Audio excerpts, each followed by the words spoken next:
You guys ever heard Christians say, God gave me this job. He put me here for a reason, and 2 weeks later they're telling you why the coworkers are impossible, why their boss is a slave driver and they feel like they're in a prison. How God called me to missions, so I can't wait to leave where I'm at so I can start serving people and start praying for people. Start, leading people to the Lord. Or God called me to be a worship pastor, and I know I'm working with children, but I can't wait till I'm done here so I can go be a worship pastor. All right? Think of Joseph in the Bible. We're going to talk about Joseph. He had a dream, right? And God told him, your family is going to be bowing to you. You're going to be in a leadership position, right? So he could have neglected everything else that was in his life, but he didn't. He became a slave, but he was the best slave. Because he was the best slave, Potiphar's wife tried to sleep with him, and he ended up going to prison, right? But he became the best prisoner. And because he was in that position, he was able to interpret dreams. And because he was faithful in all of that, he was moved to the second highest command in all the world.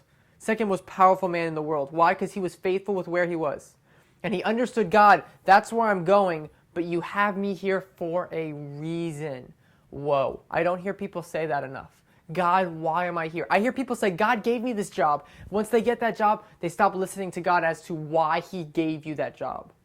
Is it because he wants to teach you something? Is it because he wants you to impact somebody's life that's there?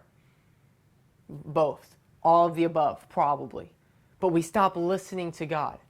We don't become the best where we're at because we don't feel like it's where God wants us. If God wants you somewhere, he's going to put you there.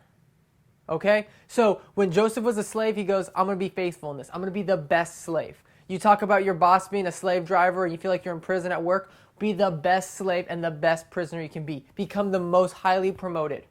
Set an example as believers. If we're Christians, we should be the hardest working, most honest, never complaining, encouraging workers in every job, whether that's sewage working at Chili's, wherever it is. And if you're called to be a missionary, I hear this so often, I can't wait to serve God in the missions field.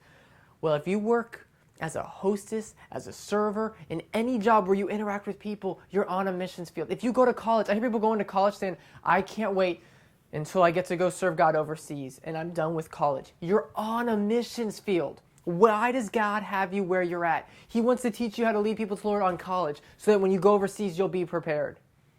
He wants to teach you something wherever you're at. He wants you to grow wherever you're at. He wants you to impact people's lives wherever you're at. Listen to God as to why am I here and what am I doing today? Every single day when you go to your job, when you go to school, God, what's your purpose for me being here today? Whose life am I here to touch? Listen to God. Be like Joseph. Don't lose sight of where God is calling you, but wherever you are, understand God is teaching and training you something, preparing you for where he's going to bring you. Don't miss what he has for you now. I've seen people who stayed in jobs longer than they were supposed to because it took them that long to learn what God was trying to teach them. Or God didn't remove them from a certain place because it took them a certain amount of time to touch the person's life that God had them there for a reason. Be blessed and take care, guys.